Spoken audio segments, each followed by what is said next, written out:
I'm Roger with Roger's Outdoor Channel. Today on our outdoor weekly outdoor activity, weekly activity, we're going to talk about boating. And I'm going to approach it from the standpoint of let's make it as affordable as possible. Uh, you know, so the first thing you want to do is, well, how do you want to enjoy it? Do you want to enjoy it just as yourself? You want to tie in the family? Do you have regular places that you go that, gee, it'd be nice to have a boat when I was some sort of craft to get out on the water while I'm there? Give that a little bit of thought. And then kind of think of the options of, what kinds of equipment might do that. It can be as simple as an inner tube to float down a stream.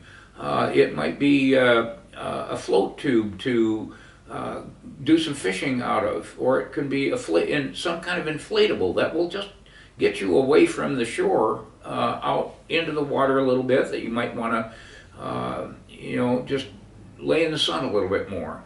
Or you can start working up the chain to kayaks and canoes and sailboats and jet skis and paddle boards, and there's just a whole array of fishing equipment. And again, you'll find that in my those ideas in my companion article, or some of the things like Boatless in Seattle. There's a book out that Sue Hacking, I think her name is, has, that will give you ideas of the different kinds of boats. Before you get your wallet out and say, well, I'm going to buy this or that kind of thing, the other things you might think of is, well, why don't you try it by just renting once or twice and say, is this what I really want to do? You might rent a sailboat and decide, nah, I'd rather be kayaking or canoeing or something like that. Rent one of them, try that, and until you decide what you want to do.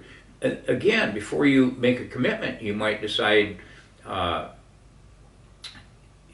I want to own this myself, or do I want to go in it with friends? I've owned fishing boats with 3 or 4 other guys. I've owned like a Zodiac with another guy. The other thing that you can think of is, how about, doesn't have to be new, it can be used. Go to the internet and see what kind of used boat and trailer, might be available.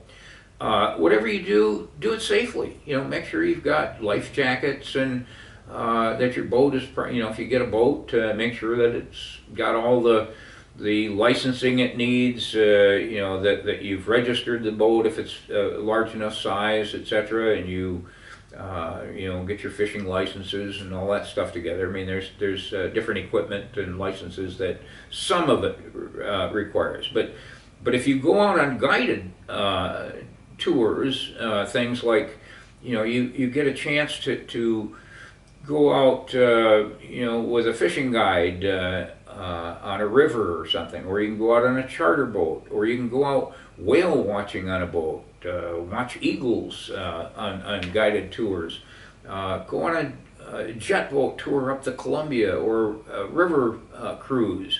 There are just a ferry boat ride. You can do a passenger ferry around in our area.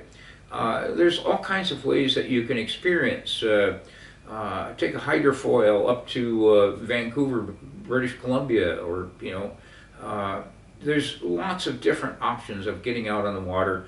When you do it, there's a different world out there. There's different wildlife that's available. When you see whales and porpoises all around you in the water, and fish jumping, etc., or you turn over, you come to shore and you see crabs crawling up the beach and that kind of thing. It's just really cool. It just expands your outdoor knowledge, gets you a chance to be outdoors where it's safer than being in crowds in a crowded city kind of thing. I love it. I hope you do too. If you see me out, if you're going out there and you're having a good time and you happen to see me, don't forget to wave.